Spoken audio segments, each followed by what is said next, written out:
I have been reading books for the past year of 2025. Now that may sound like an average statement, but in the context of today's video, I want you to take this in mind as we reach the end and the advice I will give you that will change your life forever.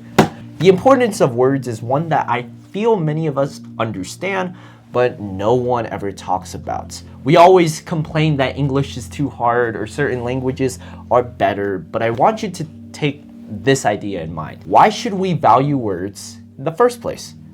Hello, if you don't know me, my name is Arnel Arcega. I'm one of the healthiest authors and writers on this platform. As such, I educate people on how to read and write to create their own stories and to improve their lives for the better. If you want that help, then check out my Instagram down the link of the description, as well as my books down there as well.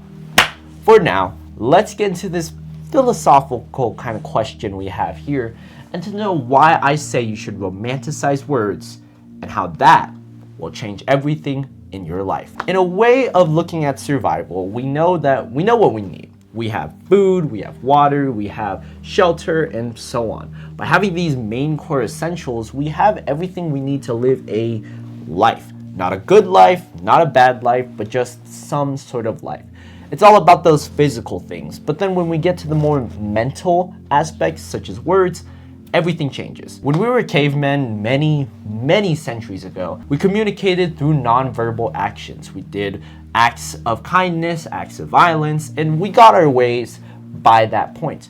As society grew, language became essential because of the noise we are able to make out of our own throats and mouths. We learn how to communicate. It's like a baby, you take your first steps in learning little different words here and there. Sometimes they can be good words, there are swear words in between, and there's just a complex web of language, specifically English. The importance of words, no matter what language you do speak, still matters. Using that survival metaphor, I want you to consider that physical actions are what leads us to success.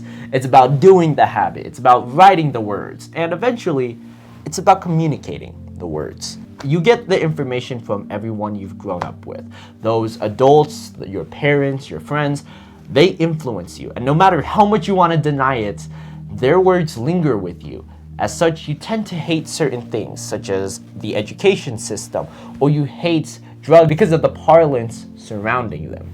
By being able to know the difference between good and bad phrases, we learn that words do shape everything around us. The statements we say are what we remember, and those little details here and there are what pops up in our head. That's why we listen to music so much, because they resonate with our heart. And that's why you're watching someone like me to educate yourselves on books. Books, reading, writing, and so on are all associated with words by themselves. It's how we perceive the information. When you pick up a book like How to Win Friends and Influence People, there's no images on it, it's just words.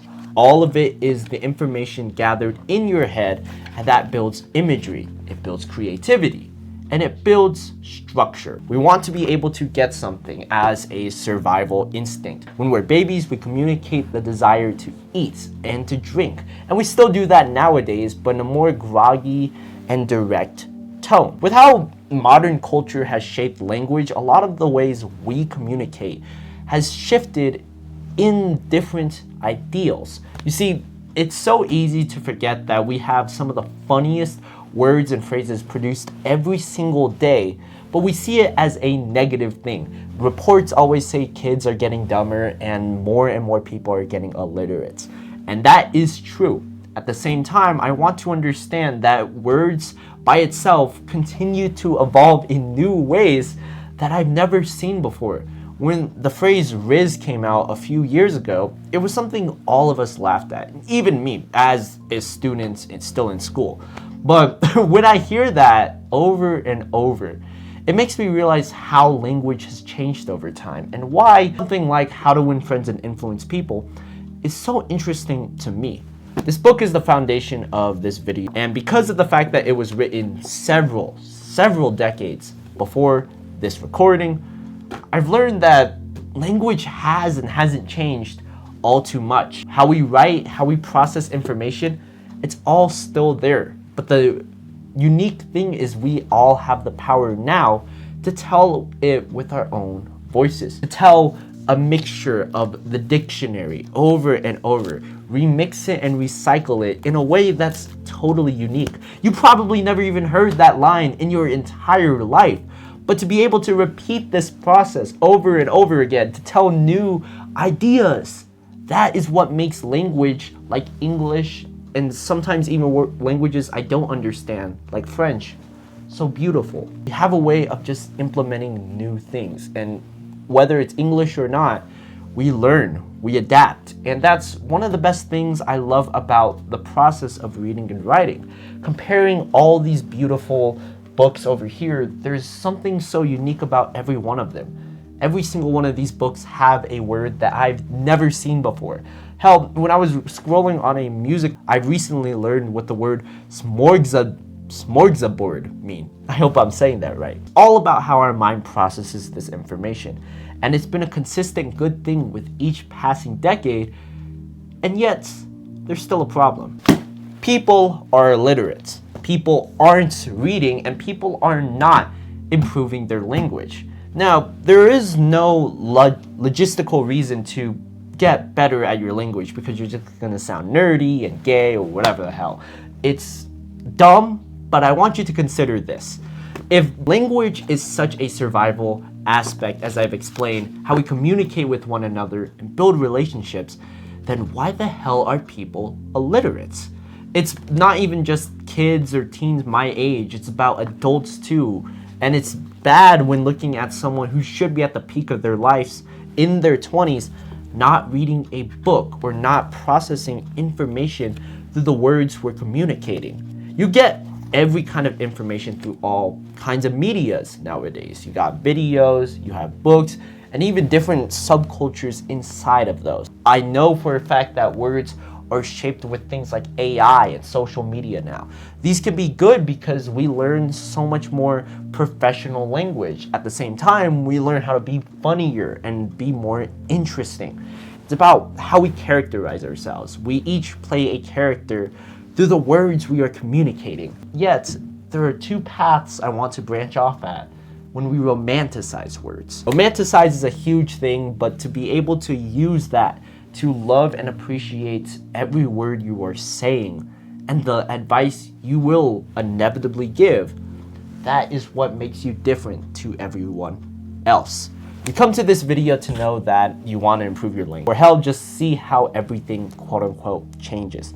Everything changes because the words you are saying allows you to have deeper conversations with others. There are times in my life where I see someone I'm close with and I don't learn about them because I don't ask the deeper questions. I don't use my words to the best of my ability, and I don't learn from it. I don't remix any new idea, and I just continue to ask the same things. Hey, how's the weather? How's it going? What are you up to? You know, I mean, those are fine and simple phrases, but backing off my second channel, I want the world to be more communicative. I want them to be able to share out ideas that's more interesting. And if you made it this far in the video, I hope you know that you are someone with a very creative mind.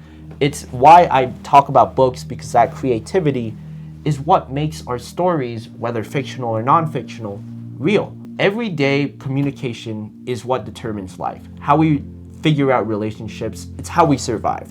The more we are closer with people with shared values from the words we tell them, the more we learn about others and ourselves. It's important for me because you will never get enough of what you are seeing, but you will always have new words to piggyback off. You can have different metaphors, different ideas to say, and when you improve on every little thing like that, you become more free.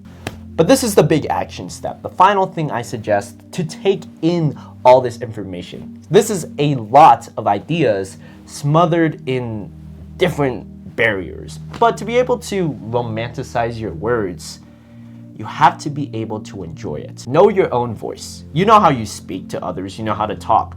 Be that character of sorts. Be the person that you are driving towards. And hell, if you aren't trying to be the person you are now, then copy off of someone else.